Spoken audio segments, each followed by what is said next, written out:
Thank you very much. Our next speaker is Jim Zortman from Northrop Grumman, another very, very historic company here in California. As a matter of fact, I had a chance to go visit the Northrop factory where they're building the Hubble when I was here last spring. And if you have a chance to go down there, I highly recommend it. It's just fascinating to see aerospace hardware in action.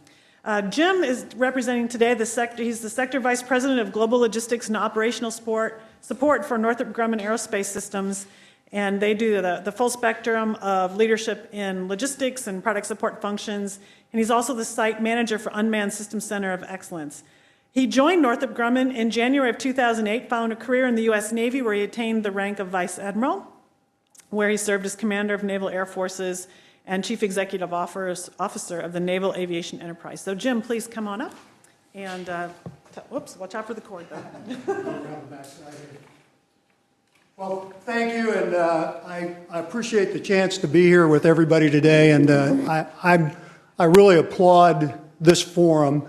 I think talking about and looking for ways to make the aerospace industry in California continue to be not just the leader in the nation, but the leader in the world. Aerospace, they may have invented the airplane back on the East Coast someplace, but California is a place where all the significant aerospace innovations of the last 100 years have either started or been perfected. So we're proud to be a part of that. I came from a background where I used aerospace products for a long time. Most of my professional adult life before I joined Northrop Grumman was flying airplanes off aircraft carriers. So there's no more believer in the power, the importance, and the technical rigor that goes with aerospace than me. Northrop is a long-time California company. Jack Northrop founded the company in 1939 in Hawthorne, and it's been headquartered here, our aerospace business. There's about 25,000 of us in California, making up I think the biggest aerospace employer in the state. We, like a lot of companies, I think Greg and our friends from Boeing and other places, over the years of consolidations, we're made up of companies that come together, and there's some real iconic California companies that make up Northrop Grumman today. One of them being the TRW company, and then the TRW company, the Ramo Woolridge company. Cy Ramo recently celebrated his 100th birthday. Probably best known as the father of the U.S. space program and responsible for really the development of the ICBM that's a big part of our defenses today. Ryan Aircraft out of San Diego, probably first and foremost best known for building the airplane that allowed Charles Lindbergh to fly across the Atlantic, maybe the greatest aviation achievement for the first 50 years of aviation. And that same little company, 50 years later, designed, built the Global Hawk, which won the Collier Trophy for an autonomous air vehicle that could stay airborne for a day and a half and fly at 60,000 feet. So I think everybody that's going to speak here today could give example after example after example of not only historic but current innovations in aerospace that come from California, because California has a combination of great education system, a fantastic university system, and then a culture of innovation, tinkerers, people who can imagine things and then get it done. So I'm really proud to be part of that industry and be part of California's part in that. I'd like to start by showing a quick video, and it kind of builds on that theme of the next big thing. And California is a place that's always been about the next big thing, whether it was the gold rush, whether it was the establishment of the entertainment industry, whether it was just the idea that people going as far west as they can to start a new life. So if we could roll that, it'll make a couple of those points. Remember when the next big thing really was big? Really, truly, epically big? So big, the world would literally stop just to get a glimpse of it. Boys and girls would dream endlessly about it.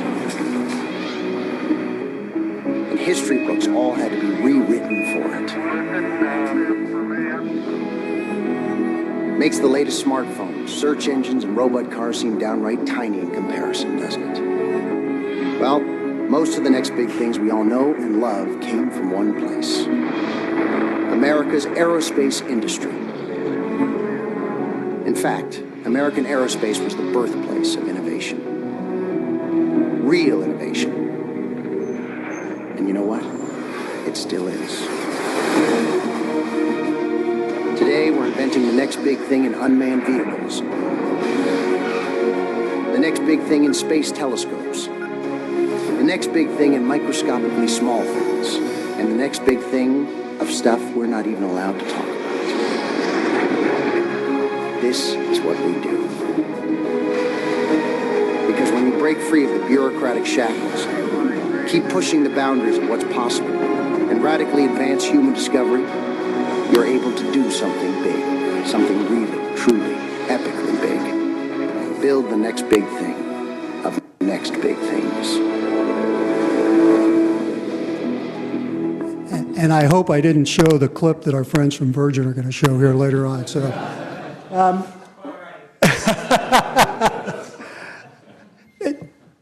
what I'd like to talk about is really 4 places in California today that Northrop kind of embodies what we've tried to talk about. Now, like I said, we got about 25,000 of us.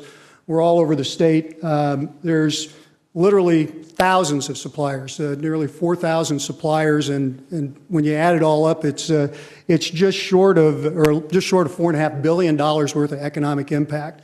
You see the big visible parts, the part that an industry like aerospace not only counts on but depends on are literally thousands of small suppliers who build those specialty parts. Those, in a lot of cases, they're small family-owned businesses. They're innovators, and they're people who have figured out how to do something better than anybody in the world. And so we see things like we saw on the film up there of, and it always kind of tears at my heart a little bit watching an airplane land itself on an aircraft carrier, but that represents not just the big factories and the big design centers, but literally thousands of people who make parts down to this big around that if we didn't have them, those things wouldn't be possible. We made a decision several years ago to really make a commitment in California and I'll describe it around 3 centers of excellence and then another place you've probably heard of. And the 3 centers of excellence we established was one in San Diego, and it concentrates on unmanned vehicles, unmanned aerial systems. And out of that place are the one that I referred to that when Lockheed and Boeing and Northrop and everybody got beat in the competition for building this unmanned vehicle that went up for a day and a half and went to 60,000 feet, we decided the only way to do this was to buy the guys that won. So that's how Northrop came with Ryan. But that's really the genesis of the unmanned business or unmanned business centered in San Diego. The Collier Trophy from 2 years ago was for a vehicle developed in San Diego, built up the road in Palmdale, that landed on an aircraft carrier, first time a fighter-sized aircraft without a pilot in it. It's an unmanned helicopter that's flying aboard Navy ships today, deployed around the world. It's Global Hawk deployed at multiple sites around the world, conducting intelligence and surveillance and reconnaissance. So that commitment really caused us to bring parts of the unmanned business that were in other places, like Florida and New York, and we brought it to California. And I took a lot of ribbon from my friends that said, I don't understand it. Our moving trucks are leaving California and yours are coming in. We believe that the kind of atmosphere is here that allows us to make those kind of innovations.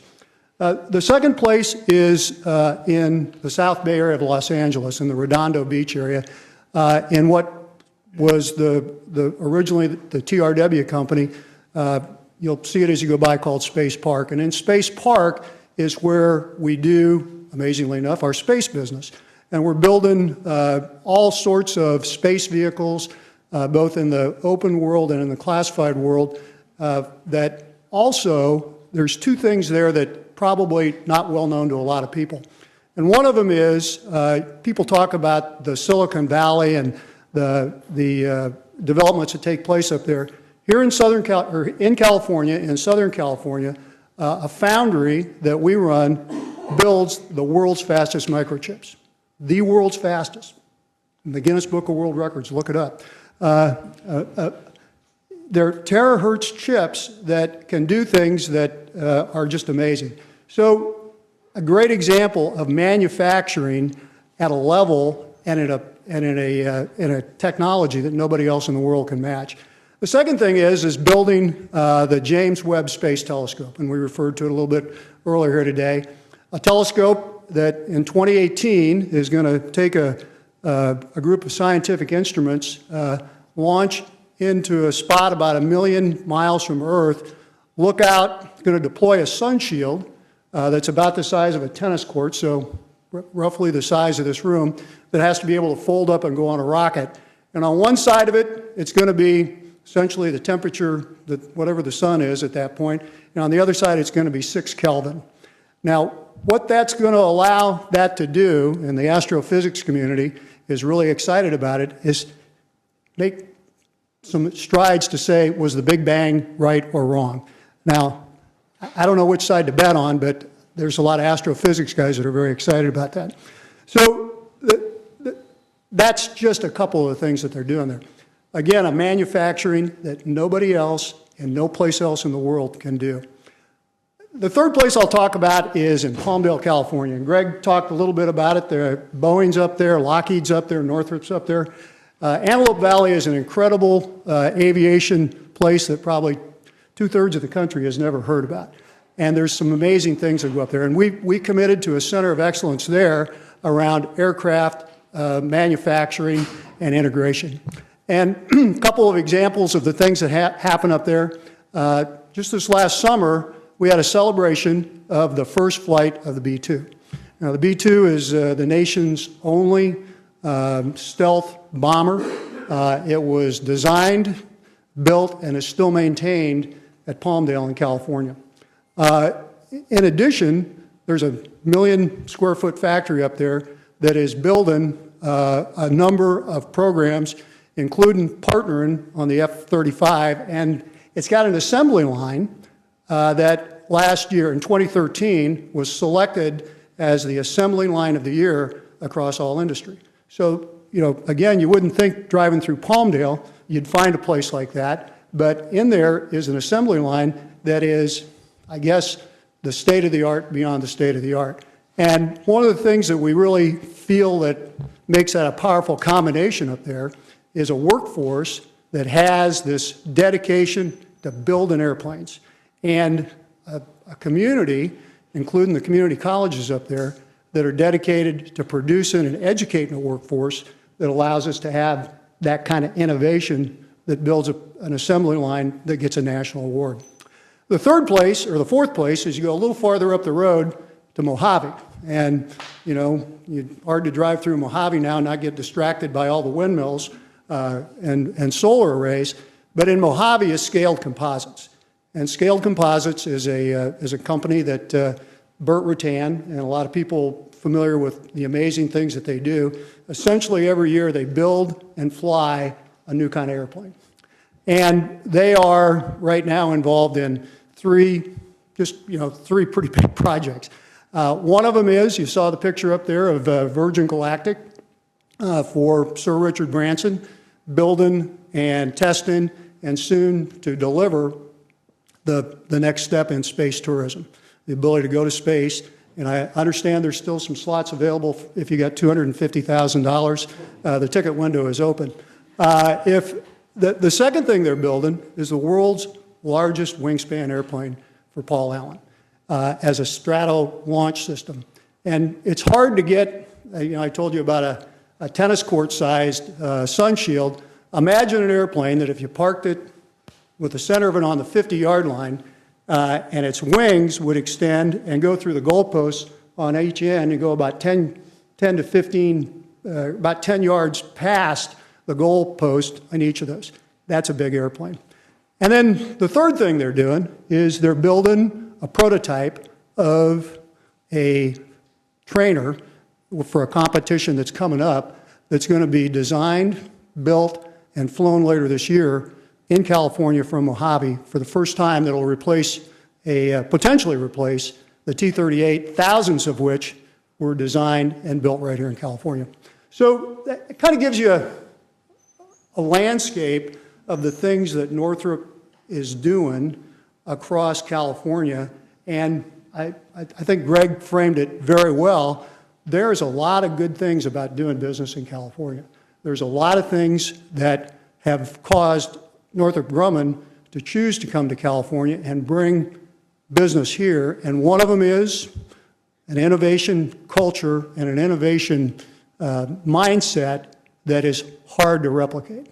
The second thing is a partnership with the university systems that, you read and a lot of people talk about the pressures that are being put on our university systems, but the Cal Poly system, the UC system, the San Diego, or the state university systems, and the community colleges still produce and still have the magic that it takes to produce the kind of people that can do this.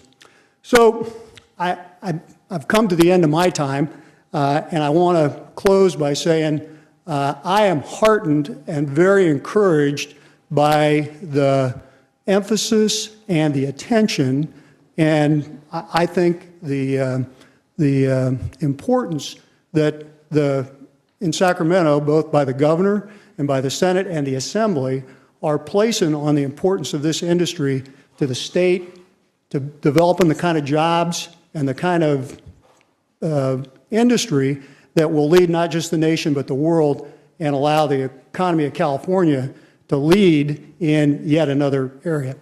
With that, I'll done, and I think we're going to take questions at the end. Thank you.